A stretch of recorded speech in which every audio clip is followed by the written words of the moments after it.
So what? Are you going to tell me how a couch showed up out of nowhere? I don't know what you're talking about. Well, considering I'm speaking to the same individual that can conjure a pumpkin and board game out of nowhere, I can only guess that this couch was also your doing. I still don't understand how you could think I could just randomly pull a couch out of my 7th asshole and place it directly over where you typically stand while you're looking away for the briefest moment. I mean, I don't know, maybe Table put it there. It was not Table. Fine, I got it for you as a Christmas gift. Really? Oh, well, thank you, I guess. Though I don't know why you're protesting it so much. Anyways, are you gonna sit on it? I don't know. Did you do anything to it? What? No, just sit on it. What are you, a pussy? No, it's just that knowing you, it could very well be infested with lice, or the cushions could be filled with some kind of alien feces, or it might explode. Pussy.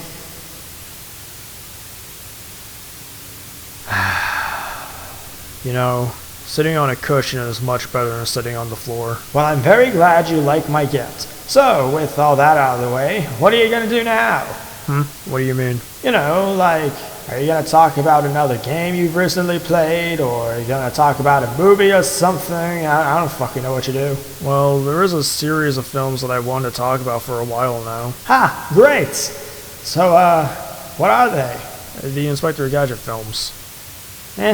I mean, okay, whatever, I guess. What, is there something wrong with that? No, just go along, ignore me, just talk about your shit. Well, okay, I guess. My taste in films has always been interesting. The quality control of my puny, childish brain was next to nothing. You could have shown me an all-time classic or a film nominated for the Razzies that year and I'd probably enjoy it if it kept my attention. And it's because of this as to why I like looking back at media I enjoyed when I was younger to judge it now as an adult. Sure, not all of them were bad, a lot of them were really good, but like most people, my views on what makes a film good has shifted. An example of this would be my growing appreciation for how much of a masterpiece Ratatouille is, as well as seeing Toy Story 3 as a tearjerker flick with a rather hollow story. Or, you know, Cars 2 being Cars 2. Now, that's not to say I side with what the general public thinks about specific films. There's a range from so bad it's good to the live-action Cat in the Hat film is still fucking hilarious. I mean, while I didn't watch it when I was younger, Rhapsody Street Kids Believe in Santa is a film that basically has no qualities to it whatsoever, yet I consider it a masterpiece for all the wrong reasons. I say this because I personally don't consider all bad films unwatchable. If something is absurd enough, I don't really care if it's good or not. The Disaster Artist may be a compelling bibliography on the development of one of the most infamous so bad it's good films ever made, while the movie it's based on, The Room, is compelling for separate reasons. So why am I talking about this? Well, I think it's important to outline that while the 3 films I plan on going over today may not be good, that's not to say that they're completely unwatchable. While my own personal views on these films may not be as positive as they were years ago, I still think these films hold some merit despite their varied lack of quality. So, with all that out of the way, Inspector Gadget is an animated show starring our titular character Gadget, a cyborg detective with a near-endless supply of tools and equipment to accomplish any task, only with the drawback of constant brain damage. His main goal is to stop Dr. Claw and his organization MAD from carrying out his evil schemes. However, unknown to both parties, Gadget's niece Penny and her dog Brain are the ones who are responsible most of the time when it comes to stopping Claw's evil plans. While I am cutting out a few details here and there, you can probably get a good sense as to how this series tends to play out. For the most part, it's a fun but average show intended for kids and doesn't try and do anything more than that. The original series only lasted for 2 seasons, going from 1983 to 86, though it did get a Christmas special in a spin-off series called Gadget, Boy and Heather. There was also an educational series where Gadget took field trips around the world. One of my favorite scenes from this show was when he wanted to look further into England's rich history of beheading. Some say the tower is still haunted. Does the phrase "off with their heads" sound familiar? I'd better investigate. Yo, what the fuck? Okay, so imagine this. You're the mega corporation Disney, and you have $90 million just laying around, when suddenly you notice this moderately popular, yet possibly profitable series sitting in the corner. After rubbing your chin and downing a couple shots of completely normal water, yes! a live-action adaptation of Inspector Gadget, set to release in theaters on July 23rd, 1999. And it was bad. While it was able to make around $134 million worldwide, about half of the doubled profit they most likely wanted, critics and audiences alike were not pleased with the final cut. While some enjoyed the special effects, many criticized the acting, writing, comedy, and pretty much everything else about the film. You could say that this film took the Inspector Gadget series and fucked it like a fish fillet. But did they really? Let's find out. When I look at this film and question why people don't like it, two major issues come to mind, one being a standalone problem and the other being a rabbit hole that goes all the way down to the movie's core. Let's start with the former. When it comes to acting in this film, it ranges from halfway decent to...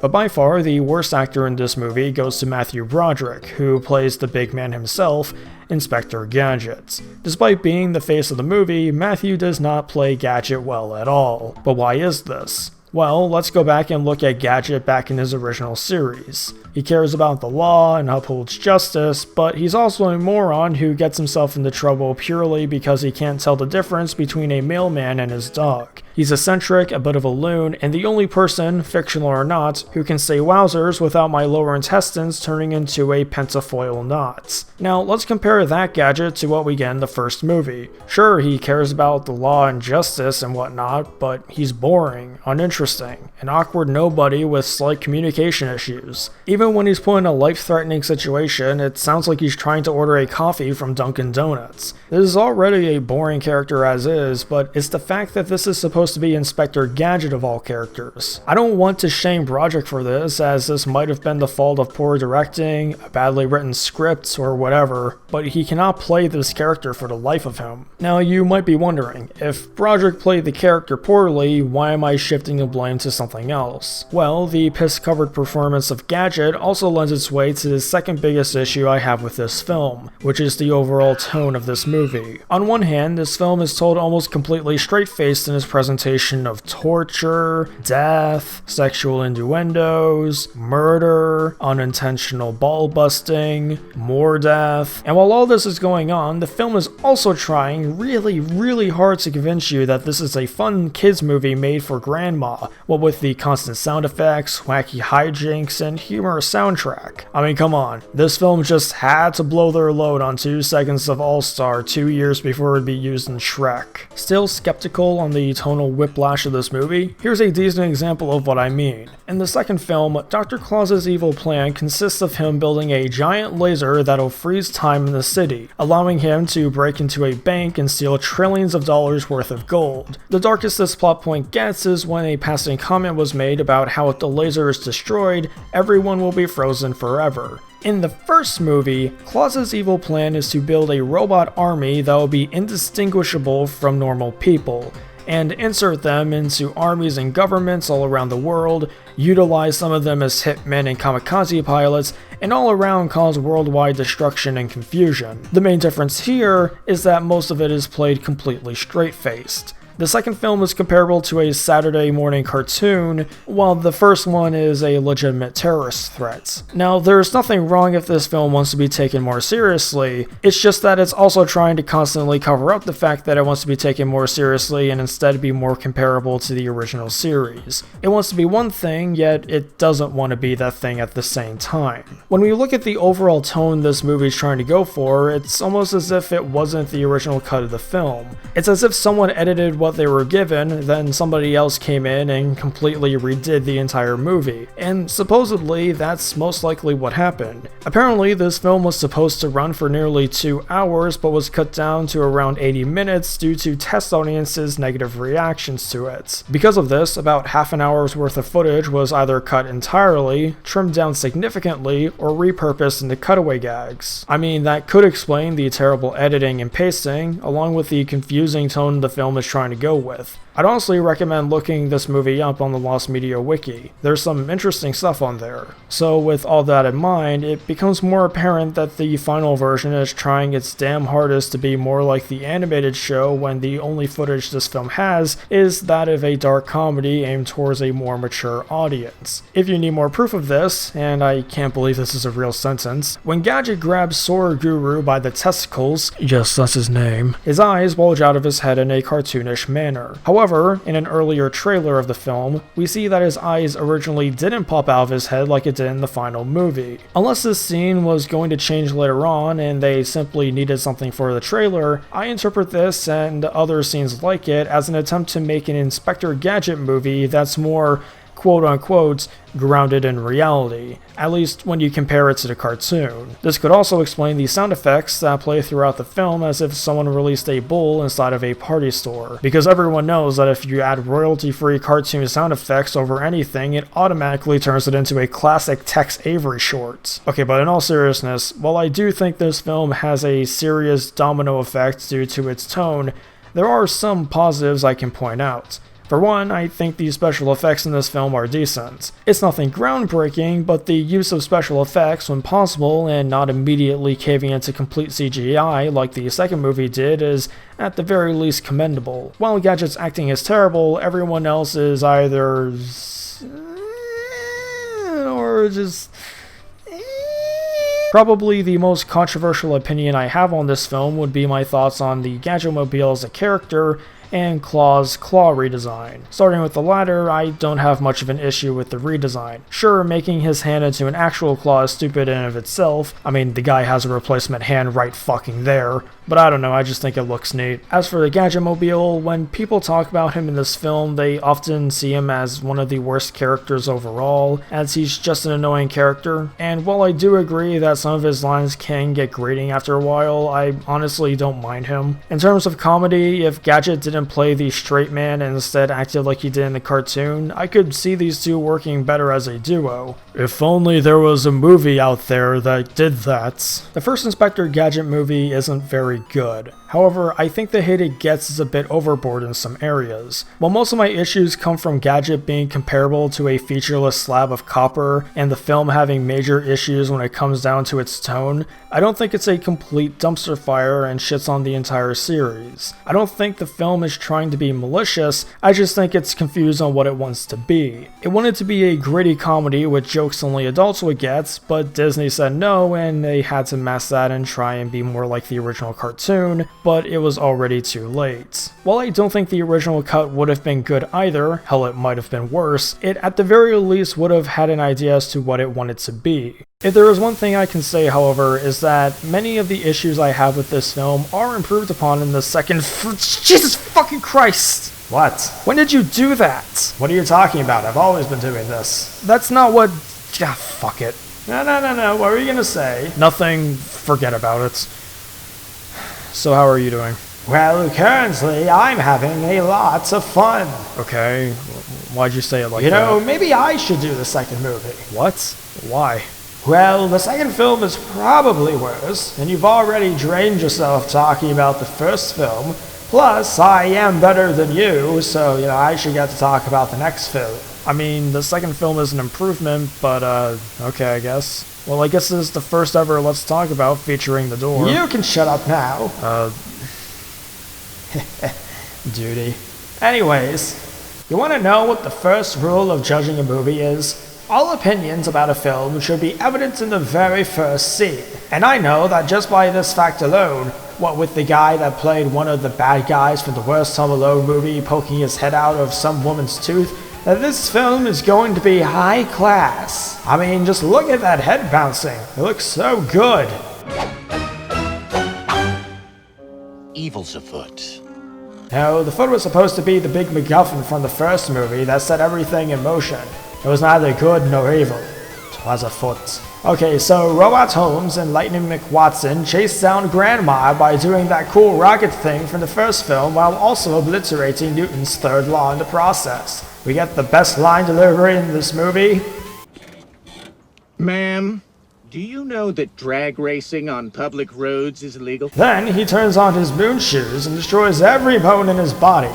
One title sequence later and Grandma's going to jail. Then, just hold on one moment. Shut up. Okay, so yeah, I guess up to this point, Gadget's Inspector 2 is one of the greatest films I've ever seen in my whole life. And let me tell you, I've seen a lot of shit. Like this one time when I showed up at this one party, right? And these guys were hosting a play or something. It was like a big building, outdoors, there was grongo shit everywhere. Well, the play was kind of boring, so I decided that I wanted to add in a little bit of my own pizzazz, if you know what I mean. And let me tell you, if their civilization had gotten to the point where stopping large fires was feasible, then I might have stuck around for the encore. Shut up. But anyways, yeah, I guess this film is closer to the original series or whatever. But you want to know something? The CGI is terrible. It looks cheap and rushed. It's like the kind of CG that screams, we don't give a crap. But for whatever reason, and I don't know why, the car has somewhat better animation in this film compared to the first. No, not the outside view, that's just disgusting. I'm talking about this. Because if you look at the original, his animation is reversed over and over and over again. And it's as noticeable as my rugged handsomeness. Here, it looks like they actually completed his animation. It's funny to think how a direct-to-DVD sequel has better animation for one of its side characters when the rest of the film is comparable to one of those flappy dogmouth films. You see that bubble gum? That's not bubble gum, that's slime. And not the good kind of slime either, no. It's the kind of stuff you'd find straight from a family-friendly vlog. I mean, it wouldn't be that hard to get a bunch of chewed-up bubble gum to fling at people. I mean, I did that once. Only once. Okay, so this scene is interesting. I'll just let it quickly play out. The Federal Reserve Bank, with a deposit of over $5 trillion in pure gold, was built 2 years ago after Riverton was declared statistically the safest city in America. Alright, so this is gonna be fun. As of right now, gold costs about $1,857 US per ounce. As shown here, each bar of gold is 700 ounces. Meaning a single brick costs $1,299,900. However, this movie came out in 2003, so if we account for inflation, we now get $919,119.70. So finally, if we divide the amount of money currently in the bank, which is $5 trillion, with the cost of a single bar of gold, we can find out that there is possibly 5,439,988 bars of pure gold currently in this bank. Now I say possibly because there are bags of gold coins as well, but I'm not messing with that shit. Play the scene where Gadget says stolen money, it's funny. Stolen money. Yeah, that'll do. So, you wanna know something this dumbass sitting next to me never brought up? The fucking love interest plotline. It's so fucking boring. You look at the woman from the first film and I'm comatose in 5 seconds flat. It's better in numero dos to an extent, but my god, what is it with these films and giving Mr. G a woman to combustion engine in? Jesus Christ. Okay, so in this scene, Gadget is making lemon pudding, and it's the second greatest scene in this film. Why, you might ask? Well, it's because Gadget's making lemon pudding. It's fucking awesome. Lemon pudding. Claw? Clue? Clue by claw? I mean, come on. Look at this. He's causing the lemon pudding to multiply. He's a fucking alchemist, transmuting the air around him into lemon pudding. He's too fucking powerful. Almost as powerful as this guy who doesn't get caught in a net but falls over regardless. We could call ourselves the G-Force. Ah yes, the second greatest movie ever made. Ah, fuck! What the hell was that about? Why'd you do that, movie? What was the point of that zoom in, zoom out bullshit? You know, just because of that, this film goes from a solid 10 to a solid 0. It's pointless, obnoxious, it's making our children dumber, and holy shit, wait just a moment. Is that Dunkin' Donuts? I think Table worked there for a while at some point while he was gone for a year. Was talking about how some celebrity showed up and did a musical number or something, but I don't know, I could be misremembering. But anyways, holy shit, that looks like a bloody accident. Anyways, what was I talking about again? Oh yeah, so Gadget gets eaten by a toilet, buys a hot dog from McDonald's, and turns into a horror game this dumbass likes to play for some reason. After that, Gadget quits before he can be fired, and instead lives out the rest of his days as an electric pencil sharpener. Then, Holy shit, is that Paul Frank Julius the monkey? Jesus buttfuck, it's been a while since I've seen that face, my god. But yeah, anyways, Claw steals a plastic ruby, and Robot Chick figures out what it's like to live in the Detroit Become Human universe. Then, Gadget commits an act of breaking and entering so he can reactivate the Gadget too, if you know what I mean. Afterwards, they almost get consumed by a massive hive mind of grape jelly, but survive to tell the tale. And so, they both decide the first person they'll tell the story to would be Claw. But he didn't want any of it. And so, Gadget chases him down to tell him this hilarious story, knocking a statue out of the way to do so, while female Gadget wraps her presents for the holidays. And so, okay, this is getting boring, I'll just skip to the end now. Claw nosedives into the ocean, the giant massive jelly returns, Gadget and the other one save the day, and these two die. End of story, we can go home now. What the fuck does he see in these films? It wasn't that great, but who cares? So anyways, what are you? Oh, god damn it!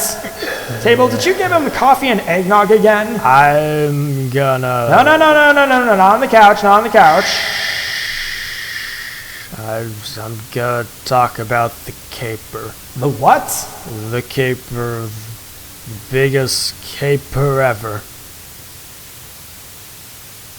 The hell are you talking about? Inspector Gadget's biggest caper ever is a cinematic masterpiece that only the truest of the true intellectuals can both comprehend and respect. This film homes in on the important issues of today's society, such as the importance of salting your food and how lawnmowers are old technology. Its storytelling and character dialogue is so incredibly highbrow that only those that have watched Shakespeare's plays non-stop for the entire life up until the final breath are able to fully comprehend and respect the deeper symbolic representation of how Gadget's mouth is animated. It's beautiful, gorgeous, awe-inspiring. It's a piece of animation history that be held up next to Steamboat Willie and Gertie the Dinosaur in terms of influential animation. This film also starts off with letting the audience know that Gadget is invincible, he can still be shat on. Lumiere is the greatest character ever written. Lumiere is the greatest character ever conceived by the human mind. He can do no wrong. Why? Because Lumiere is the greatest character ever written. Gadget's mobile returns, and he's as great as ever. And such fuck, he's dead. Just kidding, he's fine, but holy shit, holy shit is that, by the way, just to reiterate, the mayor, he is the greatest character to ever be written. Okay, so what's the point of this film? Well, Claw, who wants to steal the giant rock thing, and he wants the bomb guy to do it. However, unbeknownst to him, Boomerman isn't who he says he is, and is actually the bomber rat from Bad Rats. Yes, this is the movie tie-in with the greatest property known to man. The bomber rat is the sleeper agent to take down the evil cat's army. It's all a continuation, connection. It's all connected. Continuate. The rats are a lawful good. The cats are the neutral evil. The giant flying lizard is the true neutral, and Gadget is also there. Though considering he has brutally murdered multiple cat agents throughout the film, he's most likely in cahoots with the rats. However, astute to players, many noticed the robotic cyborg implants of Mr. Gee, which leads me to believe that he was built by the cat's owner in an attempt to purge the world of rats. Yes, the story, yes, it's all connected. Bad Rats is the greatest story, epic story ever told. It's great that it's greater than the Odyssey, more meta than Don Quixote, and greatest crossover than Minecraft Story Mode Episode 6, guys. Have it. Events for Entertainments is the greatest minds of our generation. I must give them a round of. Let's give them a round of.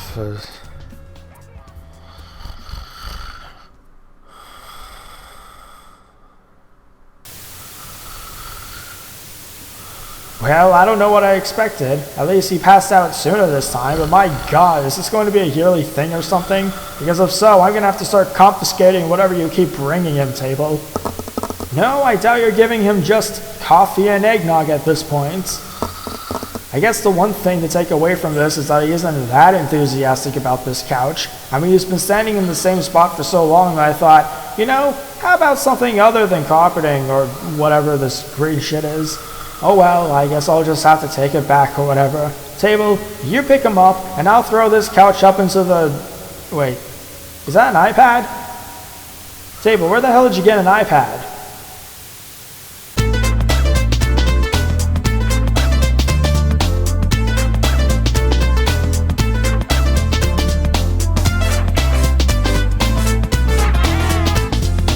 Dr. Bradford is out of the lab and we can go in. Sykes, release the remote control valve. Looney, drop everything.